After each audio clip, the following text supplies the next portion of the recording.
Shaquille O'Neal was pulled over by a police officer and demanded to open the trunk. What he found inside shocked everyone and caused a public outcry.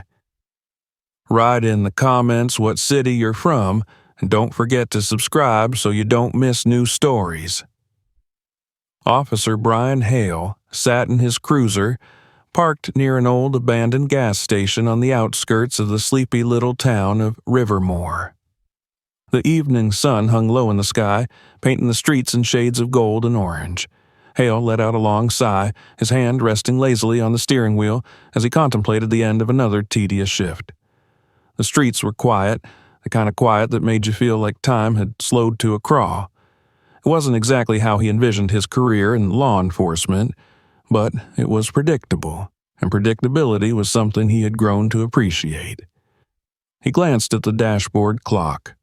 15 more minutes until the end of his shift. Hale leaned back in his seat, rubbing his temple as he tried to push away the dull headache that had been nagging him all day. The radio crackled softly with mundane chatter from dispatch, but none of it was urgent enough to warrant his attention. He considered grabbing a coffee from the convenience store just up the road, but the thought of moving from his spot felt like too much effort. The stillness of the moment was shattered when a sleek black SUV roared past him, its polished surface catching the fading sunlight like a moving shadow. The vehicle was moving much faster than it should have been, and Hale instinctively reached for the radar gun mounted on the dashboard. The number flashed in bold, unforgiving digits.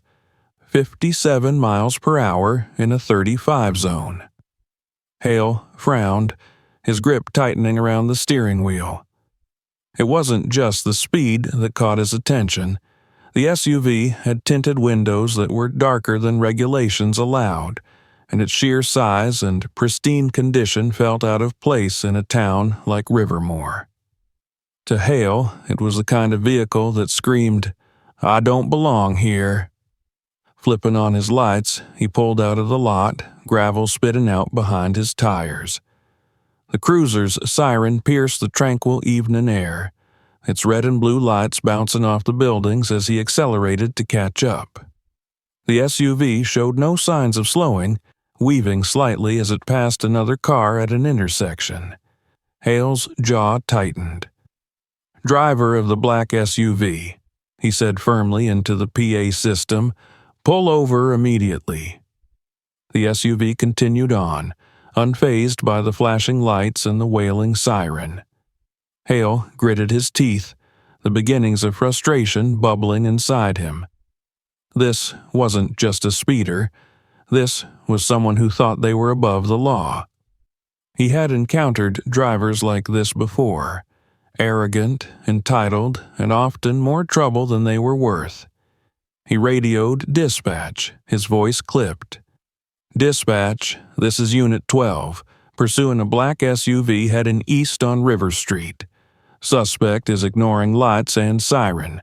Plate number, stand by." Hale squinted, trying to catch the license plate as the SUV veered into the next lane, narrowly avoiding a slower vehicle. The situation was escalating. Reckless driving in a residential area wasn't just a ticket. It was a potential disaster waiting to happen. He accelerated, his cruiser's engine growling as it worked to close the distance. The SUV finally seemed to acknowledge his presence. It slowed slightly, signaling, of all things, and began to pull over to the side of the road. Hale's brows furrowed. That wasn't typical behavior for someone running from the cops. Most suspects either panicked or bolted. This one acted as though they were in control, as though they were stopping on their terms. Hale parked a safe distance behind the SUV, keeping his lights flashing but cutting the siren. For a moment, he stayed in the cruiser, his eyes locked on the vehicle. His gut told him to be cautious. Something about this didn't sit right. Grabbing his flashlight, Hale stepped out, the cool evening air brushing against his face. He adjusted his belt, his boots crunching against the gravel as he approached the SUV. The vehicle was eerily quiet, its engine humming softly like a predator lying in wait. Hale's grip tightened around the flashlight as he reached the driver's side window. Tapping on the glass, he called out, "Driver, roll down your window." The window lowered slowly, revealing a face that Hale immediately recognized but struggled to process. Sitting in the driver's seat, calm and collected, was none other than Shaquille O'Neal. The retired basketball legend turned philanthropist seemed almost too large for the vehicle, his broad shoulders brushing against the seat. He offered Hale a polite, almost amused smile. "Evening, officer," Shaq said, his deep voice carrying a warmth that contrasted sharply with the tension in the air. Hale blinked, momentarily thrown off balance. Shaquille O'Neal? What was someone like him doing here, in this quiet little town, speeding down its empty streets? For a moment, the officer's brain worked overtime to reconcile the man in front of him with the reality of the situation. Good evening," Hale managed, his tone far less firm than he intended. He cleared his throat, straightening his posture. "Do you know why I stopped you?" Shaq leaned slightly forward, resting his massive hands on the steering wheel. "I might have been going a little fast," he admitted, his tone light. "A little?" Hale shot back, his confidence returning. "You were doing 57 in a 35. That's more than a little." Shaq nodded, his expression unreadable. "You're right. My bad." Hale hesitated, unsure of how to proceed. This wasn't just anyone he had stopped. It was Shaquille O'Neal, a household name, a celebrity. But the law was the law, and Hale prided himself on treating everyone equally, no matter their status. "I'm going to need your license and registration," Hale said, keeping his tone firm. "Of course," Shaq replied, reaching for the glove compartment. His movements were deliberate, unhurried, as if he had nothing to hide. Hale watched closely, his flashlight beam following every movement. His pulse quickened slightly. He couldn't shake the feeling that this stop was going to be anything but routine. Officer Brian Hale stood just outside the driver's side window of the black SUV, his flashlight beam reflecting off the interior surfaces of the sleek vehicle. Inside, Shaquille O'Neal handed over his driver's license and registration with calm precision, his expression unreadable. Hale glanced at the documents, the name jumping out at him like a neon sign. "Shaquille O'Neal," he muttered, as though confirming what his eyes had already told him. He looked up at the towering man squeezed into the driver's seat, his presence commanding even while sitting. For a fleeting moment, Hale felt a twinge of uncertainty. This wasn't just a routine stop anymore. Shaq offered a polite smile. "That's me." Hale cleared his throat, trying to reassert control over the situation. "All right, Mr. O'Neal. Do you know how fast you were going back there?" Shaq shrugged slightly, his massive shoulders shifting in the confined space. 57, right? I saw your lights and figured I better pull over." 57 in a 35, Hale corrected, his tone sharpening. He stepped back slightly, shining his flashlight into the back seat of the vehicle, scanning for anything out of the ordinary. The tension in Hale's voice didn't go unnoticed. Shaq leaned forward slightly, resting his forearms on the steering wheel, his calm demeanor unwavering. "Look, officer, I'm not trying to make excuses. I was going too fast. I'll take the ticket if that's what you need to do." Hale's eyes narrowed. Something about O'Neal's calmness irked him, as though the man wasn't taking this seriously enough. He felt the familiar flicker of annoyance, a spark that often ignited when he sensed someone was underestimating his authority. License and registration are fine, Hale said, flipping through the documents. But that doesn't explain why someone like you is speeding through a small town like this. What's the rush? Shaq sighed, the faintest hint of frustration creeping into his otherwise composed expression. I'm on my way to deliver some supplies. It's important. That's all. Hale raised an eyebrow, his skepticism growing. Supplies? What kind of supplies? Humanitarian aid, Shaq replied evenly. Food, water, medical stuff. There's a community center upstate that needs it after the storms last week. Hale's lips tightened into a thin line. The explanation sounded plausible, even noble, but his instincts, honed by years of dealing with half-truths and fabrications, told him there was more to this story. He gestured toward the rear of the vehicle. Mind if I take a look in the back? Shaq's calm exterior faltered ever so slightly. He sat up straighter, his eyes narrowing as he studied the officer. You don't have probable cause to search my vehicle. Hale's jaw clenched. He hated it when people brought up their rights, as though they were trying to outsmart him. I'm asking you to cooperate, Mr. O'Neill. If you've got nothing to hide, this won't take long. Cooperate?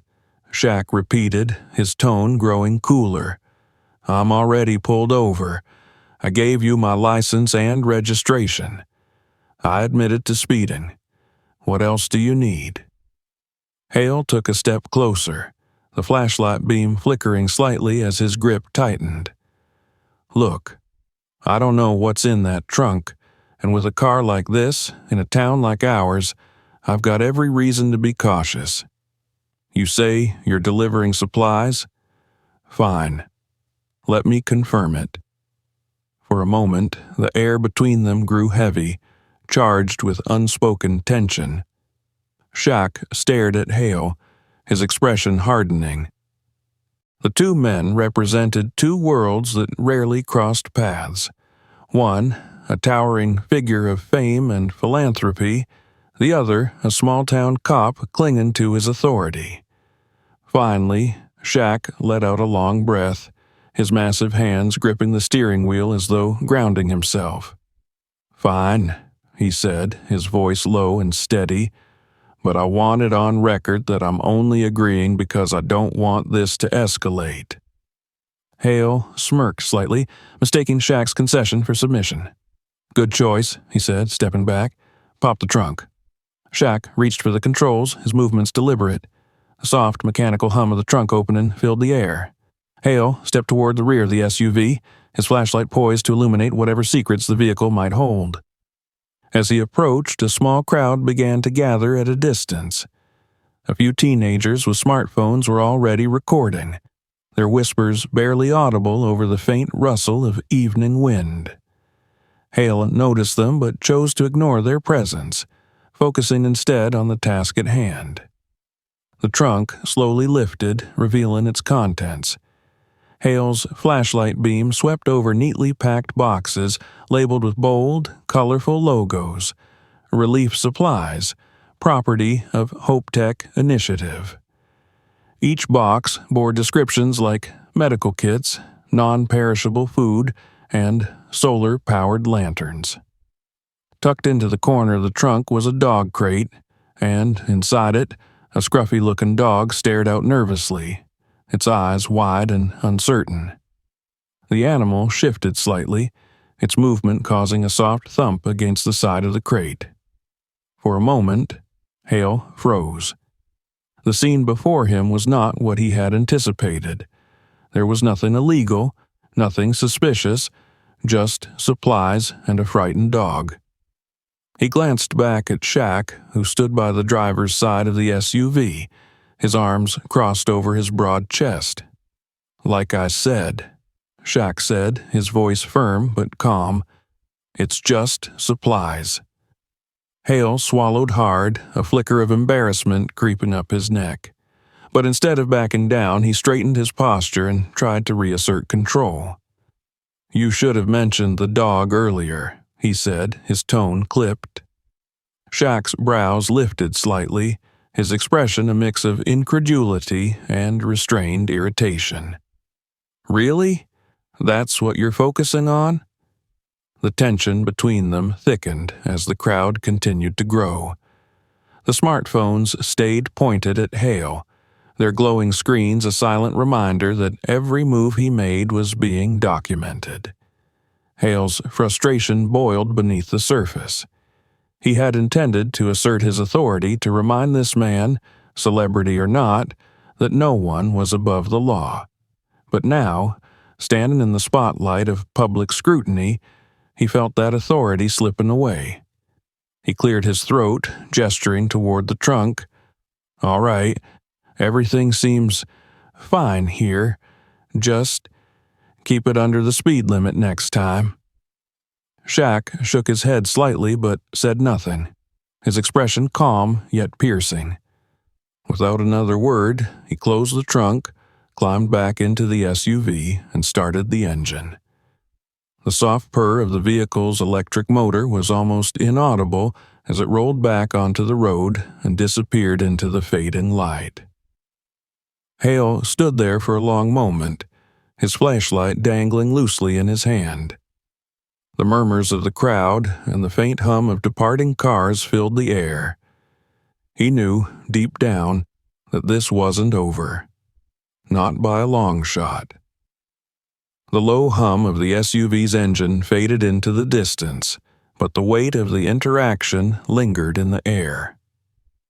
Officer Brian Hale stood by his cruiser, his flashlight still in hand, staring down the road where Shaquille O'Neal had driven off. The crowd that had gathered on the sidewalk began to disperse, though a few lingered, their smartphones still pointed in his direction. The quiet murmurs of their conversations reached Hale's ears, each word a needle poking at his already bruised pride. He turned abruptly, opening the door to his cruiser and sliding into the driver's seat. Shutting the door with more force than necessary, he tossed his flashlight onto the passenger seat and gripped the steering wheel. His knuckles turned white as he replayed the encounter in his mind. Every detail, every word exchanged with O'Neal gnawed at him. He couldn't shake the image of the boxes in the trunk, neatly labeled and undeniably innocent. Nor could he forget the dog's wide, nervous eyes staring back at him through the crate. "Relief supplies," Hale muttered under his breath, his voice tinged with frustration and something else, shame. He shook his head, trying to convince himself he'd done the right thing. After all, how was he supposed to know the SUV was carrying humanitarian aid? A fancy car with tinted windows speeding through his town. It was suspicious. Anyone would have thought the same, wouldn't they? But the crowd's reaction, the phones recording his every move, told a different story. They hadn't seen a vigilant officer protecting his town. They'd seen a man wielding his authority against someone who didn't deserve it, someone who had been cooperative and polite despite the unwarranted scrutiny. The radio crackled to life, momentarily breaking Hale's spiraling thoughts.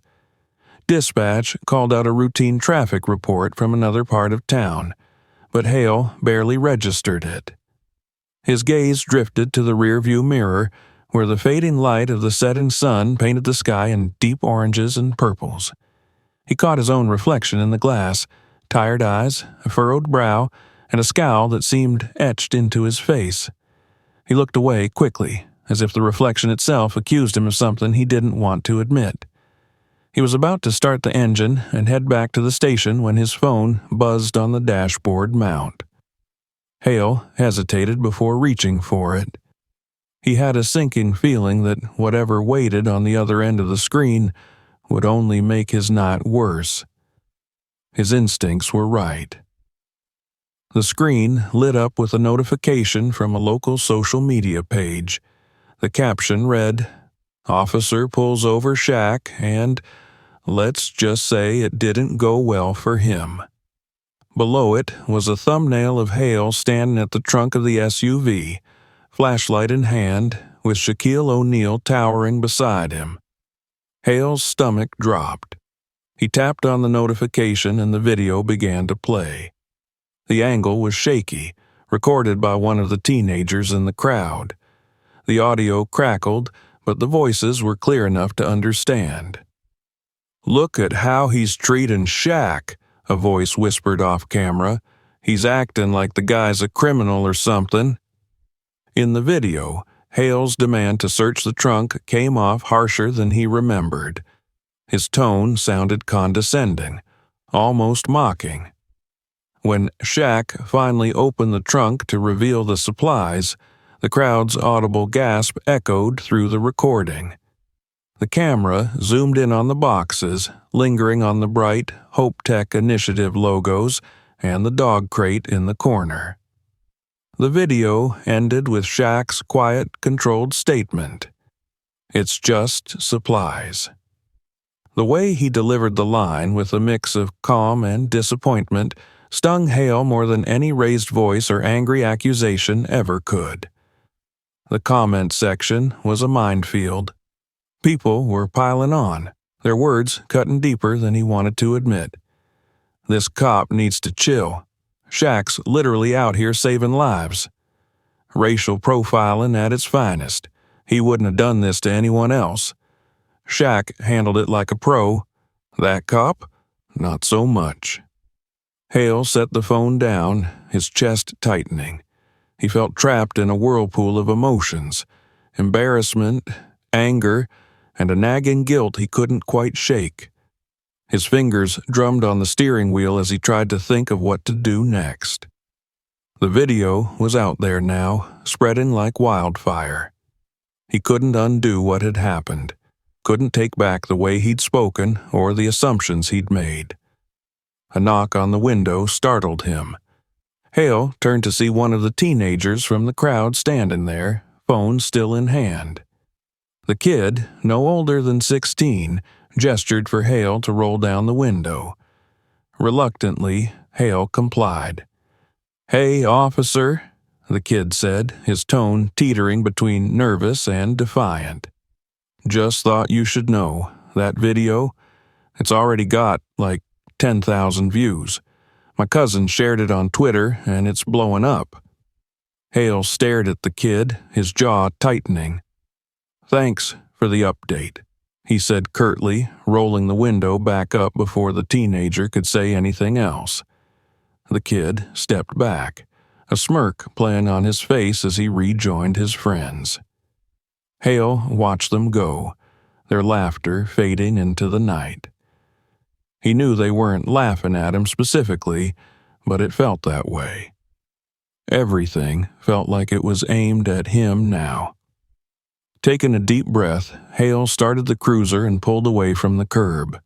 His thoughts churned as he drove aimlessly through the quiet streets of Rivermore. He needed to think. Needed to figure out how to handle the fallout from this mess. Part of him wanted to double down, to insist he'd been in the right. But another part, a quieter, more reasonable part, was starting to question everything. As he drove, he passed a small diner with a television mounted in the corner window. On the screen was a breaking news segment. Hale squinted, and his heart sank when he realized what he was looking at. The same video he'd just seen on his phone was now playing on the local news, the headline beneath it reading, "Shaq pulled over in Rivermore, police encounter sparks controversy." Hale pulled into a nearby lot and parked, leaning back in his seat as he stared at the screen. This wasn't going away anytime soon. What had started as a routine traffic stop had snowballed into something far bigger than he'd anticipated, and deep down, Hale knew that the story wasn't just about Shaquille O'Neal. It was about him, his actions, his decisions, and the way they would define him from this moment forward. By the next morning, the video of Officer Brian Hale's interaction with Shaquille O'Neal had spread far beyond the small town of Rivermore. What had started as a shaky cell phone recording uploaded to a local social media page had been shared thousands of times, picked up by influencers, and finally made its way onto national platforms. News outlets dissected the footage, and hashtags like #ShaqStop and #Police Abuse of Power began trending on Twitter. Hale's name, once unknown outside the walls of the Livermore Police Department, was now the subject of heated debates across the country. Sitting in his small office at the station, Hale stared at his computer screen, the stark glow of the monitor illuminating his tense features. The station chief, Captain Linda Morales, had just walked out after a stern, one-sided conversation about conduct unbecoming of an officer. Hale rubbed his temples, the weight of her words still pressing down on him. "You're on administrative leave pending an internal investigation," she had said. Her tone was clipped, professional, but there was no mistaking the disappointment in her eyes. "We'll be transparent with the public. That's non-negotiable. And for God's sake, Brian, stay off social media." Now, left alone with his thoughts, Hale did the exact opposite. He opened Twitter. The top posts were all about the incident. News anchors shared the video with captions like, "Shaquille O'Neal targeted in small-town traffic stop. Was it justified?" Op-eds began popping up, discussing broader issues of racial profiling and misuse of police authority. Some articles were scathing, painting Hale as a symbol of everything wrong with modern policing. Others were slightly more forgiving, focusing on the need for better training and systemic reform. But it was the comments that cut the deepest. "Shaq's out here saving lives, and this cop acts like he's El Chapo." Typical small-town power trip. They think a badge makes them untouchable. Imagine harassing a guy delivering aid after a hurricane. Do better, Livermore PD. Not all of them were hostile, but even the more neutral or supportive posts felt hollow. They all pointed to the same underlying truth. Hale had become the face of this controversy, and there was no escaping it. A sharp knock on the door pulled him out of his spiral. Hale looked up to see his partner, Officer Rachel Vaughn, standing in the doorway. Her expression was hard to read, somewhere between concern and exasperation. "Brian," she said, stepping inside and closing the door behind her. "What the hell happened out there?" Hale leaned back in his chair, running a hand over his face. "You've seen the video." "Everyone's seen the video," Vaughn replied, crossing her arms. "But I want to hear it from you." He hesitated, the words catching in his throat. I thought I was doing my job." The guy was speeding. The car looked suspicious. Tinted windows, out of place in this town. I had to check it out. "Check it out?" Vaughn's voice rose slightly. "You demanded to search Shaquille O'Neal's trunk because you thought he might be smuggling contraband? Did you even listen to what he was saying?" Hale looked away, the shame he'd been trying to suppress bubbling to the surface. "It wasn't like that." "Then what was it?" Vaughn pressed. "Because right now it looks like you profiled a black man in a nice car and decided to throw your weight around." "I didn't," Hale began, but the words faltered.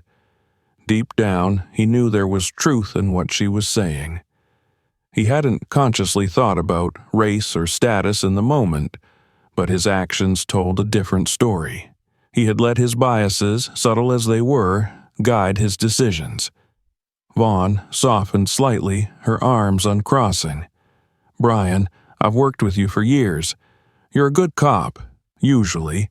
But this wasn't your finest moment." Hale leaned forward, his elbows resting on the desk as he buried his face in his hands. "What am I supposed to do now? The whole country's watching, and they've already made up their minds. Own it. Vaughn said firmly. Take responsibility, learn from it, and show people you're willing to change. That's the only way you come out of this with any integrity. Before Hale could respond, the phone on his desk rang. He hesitated before picking it up, bracing himself for more bad news. Hale, he answered tersely. Officer Hale, this is Michelle Green with Good Morning America. The voice on the other end was smooth and professional. We'd like to invite you to share your side of the story. We think it's important for the public to hear directly from you. Haley froze. He could almost feel Vaughn's eyes boring into him as he processed the unexpected offer. An interview on national television? The thought made his stomach churn. But wasn't this exactly what he needed? A chance to explain himself, to set the record straight. I'll think about it, he managed, his voice unsteady. When he hung up, Vaughn raised an eyebrow. You're seriously considering that? Shouldn't I? Hale countered. Isn't that what you just said? Take responsibility, face the music? There's a difference between owning up to your mistakes and walking into a media circus, Vaughn replied. Just be careful, Brian. This isn't going to blow over anytime soon. Meanwhile, in a hotel room several states away, Shaquille O'Neal sat at a desk scrolling through his own social media feeds. Unlike Hale, he wasn't avoiding the attention. If anything, he was using it. He had just posted a video on Instagram addressing the incident directly. Look, y'all, Shaq began, his deep voice steady. What happened back there in Rivermore? It's not about me. Yeah, it was frustrating, and yeah, it could have gone a lot worse. But this is bigger than one bad stop. This is about how we treat each other, how we can do better as a society. He went on to praise the officers who had helped coordinate the humanitarian aid effort and called for more empathy and understanding between law enforcement and the communities they served. By the time he finished speaking, the video had already racked up hundreds of thousands of views. Shaq wasn't just reacting, he was leading. The supplies he'd delivered were already being distributed to families affected by the recent hurricane, and donations to the Hope Tech initiative had tripled overnight thanks to the publicity. Back in Rivermore, Hale couldn't escape the growing narrative. On every screen, every platform, he saw himself reduced to a caricature, the overzealous cop who had tried to take down a hero.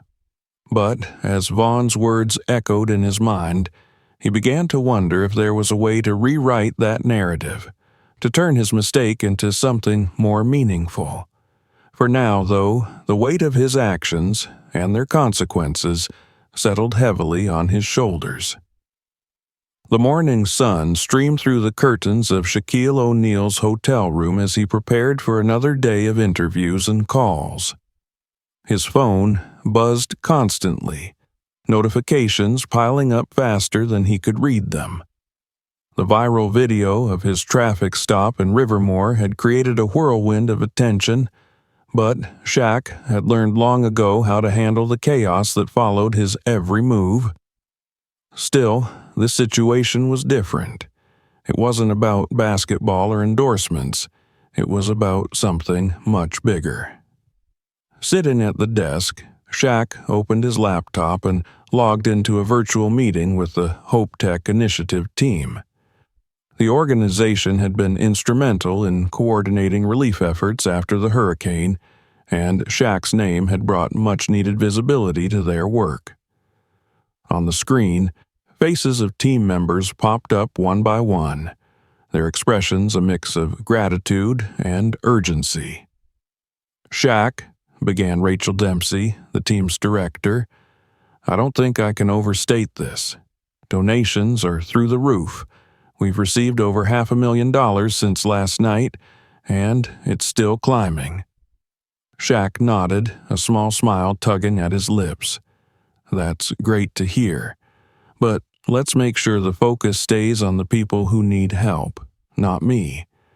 I don't want this turning into a media circus." Rachel sighed. "It's a little late for that. You've seen the coverage, right? Every outlet is running with the story. Some are using it to highlight systemic issues, but others, they're just sensationalizing it." Shaq leaned back in his chair, his massive frame dwarfing the furniture. "Yeah, I've seen it. That's why we need to steer the narrative. I don't want this to be about me being stopped. I want it to be about what we can do better, as people, as communities, as a country."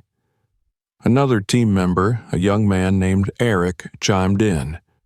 "You've got a platform most people can only dream of, Shaq. If anyone can turn this into something positive, it's you." Shaq nodded again, his mind already working. He had always believed in using his fame for good, whether it was helping kids through his charities or showing up unannounced to pay off a stranger's layaway items during the holidays. This was no different, just on a larger, more complex scale. "Let's schedule more media appearances," Shaq said after a moment. "But I'm not interested in rehashing the traffic stop. I want to talk about the hurricane relief, about what Hope Tech is doing, and about how we can make sure things like this don't keep happening." Rachel smiled, her admiration for Shaq clear. "You got it. We'll line up the right interviews." Later that day, Shaq sat in the green room of a major news studio, waiting for his turn to go live. The producers had promised to keep the interview focused on his humanitarian work, but Shaq knew better than to expect them to stick to their word. He had been in this game too long to be caught off guard. As he walked onto the set, the host greeted him warmly, her smile practiced but genuine. The segment began with a brief recap of the viral video, showing clips of Officer Hale searching the trunk of Shaq's SUV and the now famous moment when the contents were revealed. Neatly packed boxes of relief supplies and a scruffy little dog peering out from its crate. "Shaq, thank you for joining us today," the host began. "That video has sparked a lot of conversations across the country. Can you tell us what was going through your mind during that traffic stop?" Shaq paused, choosing his words carefully. "You know, at first, I was just thinking, I'm late. I had supplies to deliver, and I was in a hurry. But when it became clear the officer wasn't going to let it go, I realized it wasn't about me. It was about something bigger." The host leaned forward, her expression thoughtful. "What do you mean by that?" "Well," Shaq said, his deep voice steady, "I think the officer saw me, saw the car, and made assumptions. I can't say what was in his head, but I know how it felt. And that feeling, it's something a lot of people experience every day. It's not just about me or that one stop, it's about trust, respect, and understanding between law enforcement and the communities they serve." The host nodded, clearly impressed by his measured response. "And yet, you handled the situation with incredible grace. Some might say more grace than was warranted." Shaq shrugged. "Look, I've been around long enough to know that getting angry wouldn't have helped. I wanted to set an example, not just for the officer, but for the people watching. If we want to fix these problems, we can't meet aggression with aggression. We've got to have conversations, even when it's uncomfortable." The interview shifted focus to the relief efforts, giving Shaq a chance to highlight the work of the Hope Tech initiative. He spoke passionately about the families displaced by the hurricane, the need for basic necessities, and the power of community in times of crisis. By the end of the segment, the network had pledged to donate $100,000 to the cause, and the show's website directed viewers to a donation page. Back in Rivermore, the fallout from the video was still unfolding. Officer Hale's suspension had become public knowledge, and protests had started outside the police station. Small but vocal groups of residents held signs demanding accountability and reform. Among them were members of Rivermore's black community who spoke openly about their own experiences with racial profiling and the need for systemic change. Inside the station, Hale sat at his desk, scrolling through a news site on his computer. He watched a clip of Shaq's interview, his words cutting through the noise of Hale's thoughts. "We've got to have conversations, even when it's uncomfortable." The statement lingered in Hale's mind long after the video ended. For the first time since the incident, he began to see the situation through a different lens, not as a personal attack on his integrity, but as an opportunity to reflect and grow. When the protests outside grew louder, Hale stood and walked to the window. He watched the crowd, their voices unified in a demand for something he hadn't yet been willing to give: accountability. In that moment, Hale made a decision. It wouldn't fix everything, but it was a start.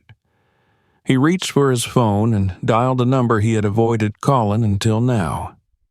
The line rang twice before a deep, familiar voice answered. "Shaq here."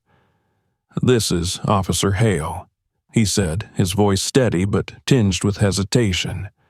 "I was wondering if we could talk."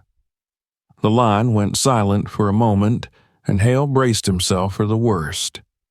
But when Shaq finally spoke, his tone was calm and measured. "Yeah," he said, "we can talk." Officer Brian Hale parked his cruiser in front of the Rivermore Community Center, the same place Shaquille O'Neal had initially been headed with his relief supplies. The sun was setting, painting the small parking lot in hues of amber and gold. A crowd had already gathered outside, volunteers unloading trucks, families collecting donated goods, and a few reporters milling about with cameras in hand. Hale adjusted his uniform, his nerves fraying at the edges. This was the first time he would face Shaq since the incident, and the weight of everything that had happened pressed heavily on his chest. As he stepped out of the car, all eyes seemed to turn toward him. Whispers rippled through the crowd, some people pointing in recognition. Hale kept his head high, though each step felt heavier than the last. He spotted Shaq near the entrance, his towering frame impossible to miss. The basketball legend was surrounded by volunteers, laughing and chatting as they worked together to distribute supplies. Hale approached cautiously, his heart pounding in his chest. When Shaq noticed him, the laughter around him quieted. The two men locked eyes, and for a moment, the noise of the bustling crowd faded into the background. "Officer Hale," Shaq said, his deep voice calm but firm, "didn't expect to see you here." Hale cleared his throat, forcing himself to meet Shaq's gaze. "Mr. O'Neal, thank you for agreeing to meet with me. I wanted to apologize for everything." Shaq studied him for a long moment, his expression unreadable. Then he gestured toward a quieter corner of the lot. "Let's talk over there." The two men moved away from the crowd, the murmurs of onlookers following them. Once they were out of earshot, Shaq crossed his arms, leaning casually against the wall of the building. Hale stood awkwardly, his hands fidgeting at his sides. "I messed up," Hale began, his voice low but steady. "I let my assumptions get the better of me. I was wrong to treat you the way I did, and I'm sorry." Shaq nodded slowly, his gaze unwavering. "You're not the first person to make assumptions about me. Probably won't be the last. But it's not just about me, Officer Hale. You know that, right?" Hale nodded, his throat tightening. "I do. I've been doing a lot of thinking since everything went viral. And you're right. This isn't just about one traffic stop. It's about the bigger picture, about how people like me can do better." Shaq uncrossed his arms, his posture softening slightly. That's a start. But talk is cheap, officer. What are you going to do about it? Hale hesitated, then took a deep breath. I've already started working with Captain Morales to implement new training programs at the station. Programs that focus on de-escalation, bias awareness, and community engagement. It's not enough, I know, but it's a step in the right direction. Shaq regarded him thoughtfully. That's good, but don't stop there. This isn't just about training. It's about building trust. You've got to show people that you're here for them, not against them. Hale nodded again, his shoulders relaxing slightly. I will. I'm committed to doing better, not just for the department, but for the community. For the first time since the conversation began, Shaq smiled, a small, genuine smile that seemed to lift some of the tension in the air. All right, Hale, I'll hold you to that. The two men shook hands, their shared understanding palpable. As they turned back toward the crowd, Shaq motioned for Hale to join him in distributing supplies. Together, they worked side by side, handing out boxes of food, medical kits, and blankets. The crowd, initially skeptical of Hale's presence, began to warm up as they saw him genuinely engaging with the community. Reporters captured the moment, snapping photos and recording videos of the once divisive figures working together. The narrative was already shifting, from one of conflict and controversy to one of growth and collaboration. Later that evening, Hale sat in his cruiser, parked in the same lot where he had first spotted Shaq's SUV. The day had been long, but for the first time in weeks he felt a sense of clarity. He scrolled through his phone, reading comments on a new video that had gone viral, a video of him and Shaq working together at the community center. This is what progress looks like. Glad to see the cop owning up and doing something positive.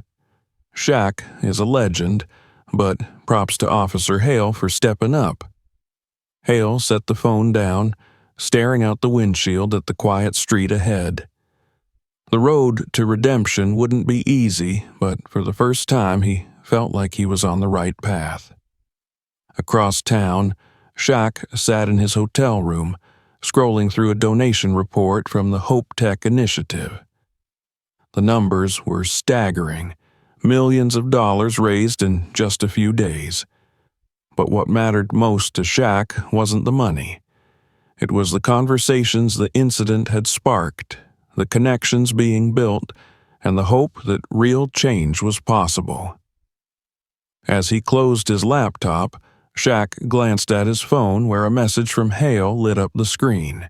It was simple, but it spoke volumes. Thank you for giving me a second chance. Shaq smiled, typing back a quick response before setting the phone aside. Everyone deserves one.